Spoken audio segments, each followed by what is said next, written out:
My girlfriend simply refuses to do anything with her life. She lives at my expense and wouldn't accept the end of the relationship, so I had to take more drastic action to get out of it. It's been about 2 years since she dropped out of college, and since then she's turned into someone completely apathetic. I know it sounds cruel, but there's no other way to put it. I work between 50 and 60 hours a week to keep up with the bills, while she says she's too pretty to work. Today, for example, I got home at 6 in the evening after a busy day and found her in bed, surrounded by half-eaten packets of food, without having showered or even brushed her teeth. The only time she got up was to get more food from the door. I got upset. I spoke up and said that this wasn't life. Her reaction was to get physical. I tried to end it right there, but she made me feel like I was abandoning someone who was defenseless. She said she had no one else in the world but me. She stayed in bed for the rest of the day. When I came back to the room a few hours later and told her it wasn't going to work anymore, that for sanity's sake I needed to get out of this, she tried to trap me in guilt again. When she saw that I wasn't giving in, she ran into the kitchen, grabbed a pair of scissors and threatened to take her own life. I didn't want to risk it. I ended up giving in once again. Now she's asleep, and I've decided that I'll end it tomorrow, no matter what. If she wants to carry on with this kind of threat, I can't carry it on my back any longer. Last night, at bedtime, I got dressed and said we needed to talk. She reacted as if it were a joke, laughing, jumping on the bed, but she could tell from my tone that I was serious. I told her that I didn't feel the relationship was working anymore, that I'd worked hard for years, trying to be patient, but that I was tired, that I hoped she would at least look for a course, a job, or some kind of occupation, the bare minimum. I said that it bothered me to see how she didn't seem to care about her own life, as if she had no ambition whatsoever. It was the first time in a long time that I'd seen her really pay attention to what I was saying. She agreed with everything, even suggested courses she could take, said I could follow along to see that she was really trying. That completely surprised me. It seemed that, in her mind, I was still willing to try one more time, and I confess that for a moment I even wanted to believe that she could change. But then came the hard part. I told her that I no longer had the same feelings for her that I once did, that I was emotionally drained, and that I wanted to start again with someone who had plans, who wanted something more out of life. She cried a lot. She asked why I hadn't said that before, and I said that, actually, I always did. I always asked her to cook more often, to go out with me, to study, to try something new, even offering to pay for the courses.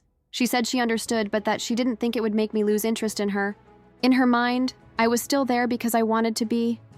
She apologized, said she wasn't in the right frame of mind, that she didn't feel like anything, that she didn't have any hobbies or passions. She just liked spending time with me. He said, that was the only good moment of the day when I got home. But none of that touched me anymore. It just made me uncomfortable. I continued, saying that perhaps she would be happier with someone else. But she interrupted me, panicked.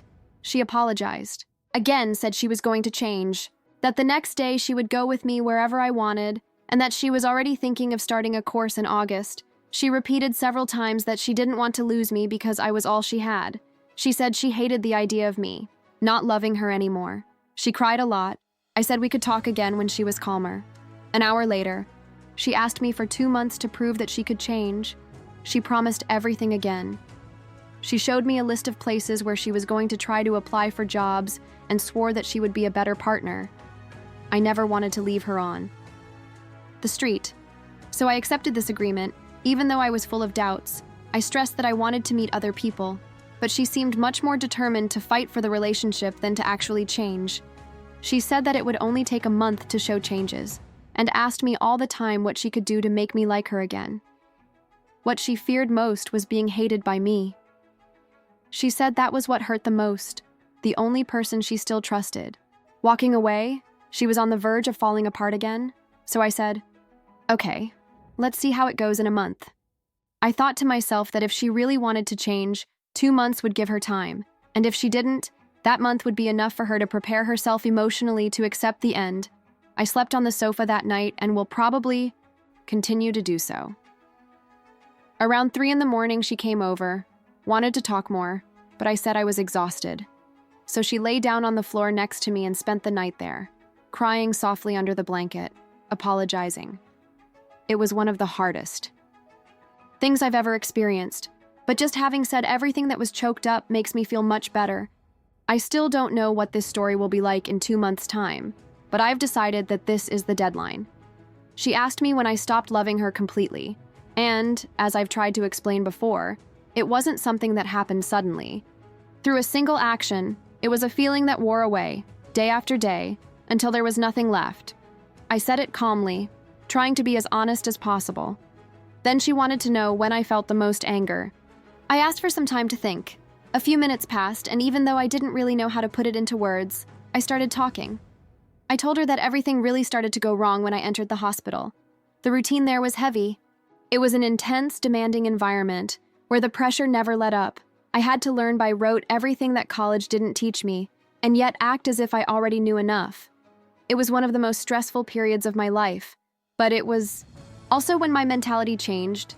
I understood that effort is worthwhile when you have the will and the passion. And that's exactly what I was missing when I came home and saw her the same way every day. No work, nothing learned, no meal ready, connected to her cell phone all the time. It hurt me to see that. I even tried to suggest ideas. Quieter jobs, less demanding courses, anything that would get her out of her inertia. But she refused them all. I told her that the most frustrating thing was having to remind someone to take care of their own body, to shower, to eat, to get away from the screen for a while. And after an exhausting day in hospital, all I wanted was to beg my own girlfriend to do something useful. So I shut up, I swallowed the annoyance, got used to it, but the resentment only grew. Over time, I became colder, drier, and yes, I'm sorry I acted like that, but I was tired. When she dropped out of nursing school, I was upset because I really believed she was capable. But as I got to know her better, I realized that there was no way she could finish. So I tried to steer her towards simpler paths. Even if she only cooked, even if she found a hobby, anything would have made a difference. But she chose to do nothing. After all this, she wanted to know if I hated her. I replied that I didn't know, that she was caring, yes, kind, but that I hated the way she had led her life. I didn't harbor any anger, but I didn't feel anything else either. I felt exhausted, empty, ready to move on. Throughout the conversation, she kept her eyes on mine. And there were moments when it looked like she was going to collapse, but she held on. She said I could end it right there if I wanted to. But she asked to continue the conversation later and stayed locked in her room for the rest of the day. The next day, we talked about it again. She said that maybe she was depressed. She didn't exactly feel sad, but she didn't feel like doing anything either. They talked to me about disorders, and I even tried to suggest that she seek help. But she was firm in saying that she didn't want tests, doctors, or needles. That took me by surprise. She asked if she really changed, I would give her another chance. I replied that I didn't know, that I was emotionally detached, and that I didn't know if any effort on her part would be able to rekindle what I had already buried. But if in a month's time I saw any reason to try, I would. And if she made an effort, I would match it. She was frustrated by this answer, but was sincere. She handed me a sheet of paper she had written the night before, with a list of hobbies she wanted to explore. The main ones were photography and cooking. She showed me on her cell phone that she was actually looking for entry-level jobs, something she could fit in at the moment. I told her that if she really dedicated herself to these activities, I wouldn't mind if she didn't get a job soon. But if she went back into stagnation, it would be best for everyone to go their separate ways. Some work colleagues close to me, whom I trust a lot, advised me to stick with it. They said that if I continued to live with her in this state, I would end up falling back into emotional manipulation. They even offered me a place to sleep if the situation got worse. I thanked them and left it open. Despite many people telling me that insisting on this chance was a mistake, I wanted to give this one last vote of confidence, even if I felt distant, disconnected. And since then, I've been sleeping on the sofa. She insists on sleeping on the floor next to me, even when I tell her I need space. When I ask for silence, she just whispers that she understands and stays there, crying softly. In the 3rd week, something changed. She became extremely active, as if she had entered a state of euphoria. She tried everything. She wanted to try out 1,000 hobbies, do 1,000 things, and as I promised I would support her, I did. Photography was the only interest that remained. She sold some old clothes and bought a basic camera, saying she wanted to learn more. think she liked the idea because it was a way of spending more time with me. I always wanted to go out and take pictures. Test the camera, walk around the city. Even after long shifts, I would go with her, trying to be fair, but what struck me most was her behavior. In the first few days, she became even more clingy than she already was. She asked me several times if I was okay, if I was sad, if I wanted to talk. When we went out, her affection was exaggerated. She wanted to hold my hand all the time, kiss me, make me stay out late, even though she knew I had to get up early the next day. I don't know if what she was doing could exactly be called love bombing, but the energy she put into things was so intense that it seemed inevitable that something would collapse. And that's what happened in the second week. I couldn't sustain it for long without needing some time to myself, especially given everything that had happened before. The only people I talked to about all this were my colleagues at the hospital. They're the people I trust the most at the moment. They asked me what I would do if I were still with her after 2 months.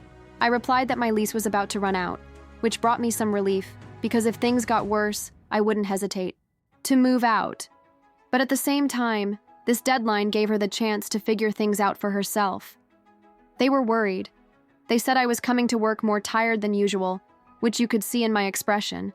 I tried to reassure them that I felt fine then. One weekend, they insisted that I go out with them, saying that spending so much time indoors the way I was wasn't good for my mental health. I refused at first, but eventually they convinced me.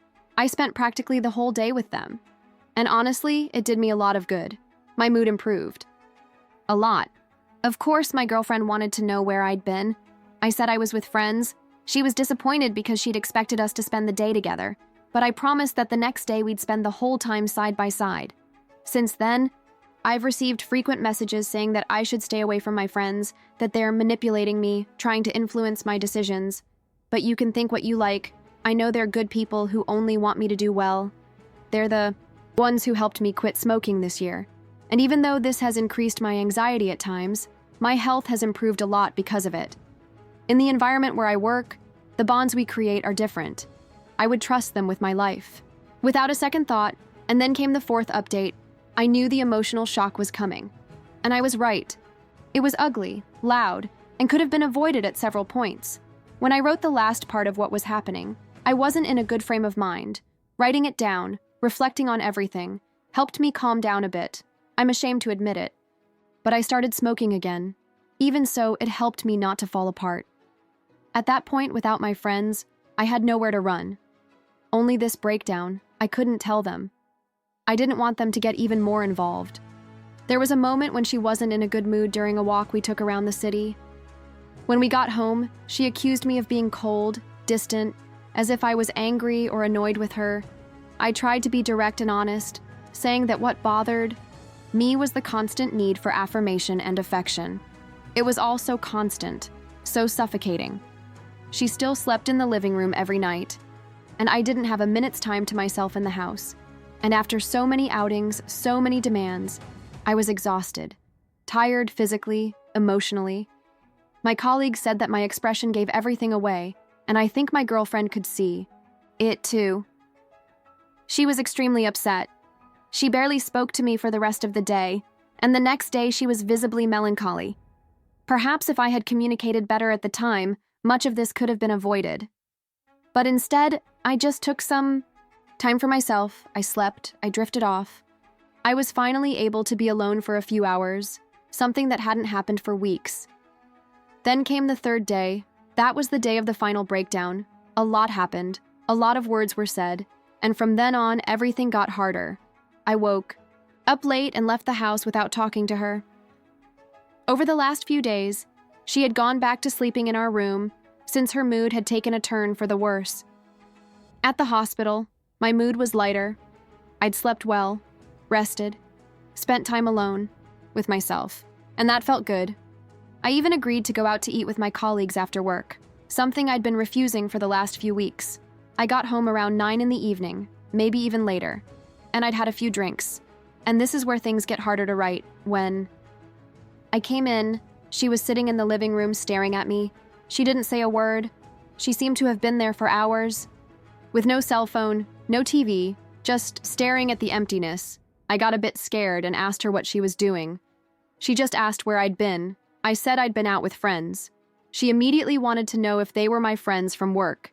She knows that most of them are women, and this has always been a delicate subject between us. I said yes, that I went with them, that we had dinner together, and then she asked me if I'd been drinking. I don't know if I could tell, or if it was just a hunch, but I told her the truth. Yes, I'd had a few drinks. There was a silence, one of those that seems eternal. That's when she brought up the 1-month deadline I'd mentioned before, about whether my feelings would change by then, and asked me if anything had changed. The question took me by surprise. It took me a while to answer. I said that I recognized her effort, but that I still didn't know. I couldn't give a definitive answer. She was visibly frustrated and said that she felt I wasn't making a real effort in the relationship, that on our dates I was cold, distant, that I didn't seem to want to be there. I tried to defend myself. I said that I agreed to go out with her whenever she asked, that I followed all the hobbies she wanted to try. But there, at that moment, she began to lose emotional control. Her voice was shaking. She said she noticed that I didn't smile when we were together, that I hardly spoke, that I kept quiet most of the time. I said that she already knew how I felt, that I was confused, divided. I also said that my silence was due to tiredness, but apparently she didn't. Believe me, she told me that she kept thinking about how I felt, that she now knew that I had lost my feelings and that she had no idea how to get them back. I repeated that all I wanted was to see her find a passion for something, get out of bed, dedicate herself to something real. She replied that she'd been trying her hardest for 2 weeks, being as active as she could, and yet my mood hadn't improved. She asked between tears if anything would really change when the month was over. That's when I collapsed. Between sobs and with a broken voice, he told me how much he loved me. He said that he had given himself completely to this relationship, that she gave me affection, love, everything she could, and that I was throwing it all away for a stupid condition, as if that was just an excuse to break up. If I really loved her, at some point, why was I being like this now? She also said that even though she was hurt, even though she felt betrayed, she still loved me. And I didn't know what to say. She told me that she still loved me and wanted to continue the relationship. She said that if I left, nothing would make sense to her. There would be no future, no place, no will to live. She said that her hopes would disappear and she wouldn't know what to do with herself. No matter how hard I tried, it was impossible to convey exactly how emotionally destroyed she was at that moment. At certain points, she cried out in despair, which left me in shock. I'd never seen her fall apart like that. She repeated that if this was the end, her life would lose its meaning, that no amount of work would be enough, no amount of time would be enough. She said that I would still not want to be with her, and that in the end, she would have nothing left. After that, she locked herself in her room for several days. Whenever I tried to start a conversation by knocking on the door, she shouted for me to leave, and I complied. A few days later, she finally calmed down enough for us to talk. Her attitude had completely changed. Although she was still hurt, she often apologized, saying that most of the things she had done and said were in the heat of the moment, and that she hadn't really meant them. Those days when I could be alone, supported by my friends, gave me the mental clarity to do what I should have done a long time ago. I calmly explained that the relationship had come to an end. I said that there was no way we could continue together, and that I no longer wanted to be in a relationship. But I also made it clear that she could continue living there for another 2 months, enough time to find a job and settle down. I also warned her that if, at the end of that period, she still hadn't managed to get back on her feet, I would leave and move out. She cried again, but this time in a resigned, almost defeated way, which almost made me fall apart too. Still, she accepted the conditions, and a week later, she got a job in a supermarket, although it was only part-time for the time being. After that final conversation, we hardly spoke to each other. When she came home from work, she would isolate herself in her room.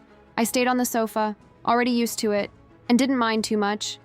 I didn't tell anyone at work about the breakup. I just said that we were sorting things out. I started going out more with colleagues after work, because being in that apartment had become a sad and suffocating experience. But then it all came crashing down. The following week, I was diagnosed with pneumonia.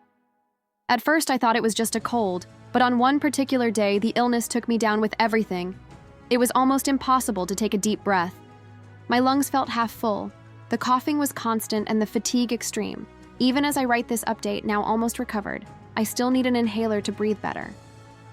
During the worst phase, I slept between 12 and 14 hours a day, and even when I was awake, I spent most of the time lying down. When I told her the diagnosis and she saw my condition, she offered to give me my room back, but I refused. As she only worked part-time, she spent a lot of time at home. For the first few days, she left me alone. But as the week went on, she started popping in from time to time to check on me and ask if I needed anything to eat. Strange as it may seem, I hated the fact that my illness was forcing us to reconnect. Not out of anger, but because the whole thing was uncomfortable. Surreal? I was having to depend on her. Even after the breakup, I couldn't do my shopping like I used to. And she, already working in the supermarket, insisted on bringing me food when I offered my card. She refused and said she would pay with her own money. I basically ate fruit and cookies, but she insisted that I needed to eat properly to get better. So she started cooking for me even when I said I didn't need to. Even so, for the first week, we didn't eat together. She would just leave the food and go back to her room. In the second week, she started to be a bit more present. She would sit with me, talk about work, colleagues, clients, and other things. It felt like I'd been needing to say all this for ages, but I hadn't been able to before. Once he started, he never stopped. And to my surprise, I liked listening. We started talking about series, sleepless nights, old problems, all with a calm that hadn't existed for months. It was as if we were going back to when we were just friends and schoolmates. The relief of being able to talk and listen without arguments was liberating. There was one day, in the second week, when I was particularly unwell. I didn't want to do anything, or talk, or sleep. Because I was coughing so much, she skipped work and stayed with me in silence for a long time. She kept me fed and hydrated. Those days affected me in a way I don't know how to explain. It was an intense time of reflection. After I recovered my health, I started trying to talk to her in a more natural way. Nothing forced. We talked about silly things, her work, her photos, her colleagues. She spent more time in the living room than in her bedroom, and our conversations began to flow. The transition from ex-boyfriends to friends finally seemed more real and organic. Communication became easy again, but there was still a barrier, something invisible but heavy, left over from our last fight. It was hard to name, but it was there. The final date I had set for my move was the end of September, when my rental contract would end.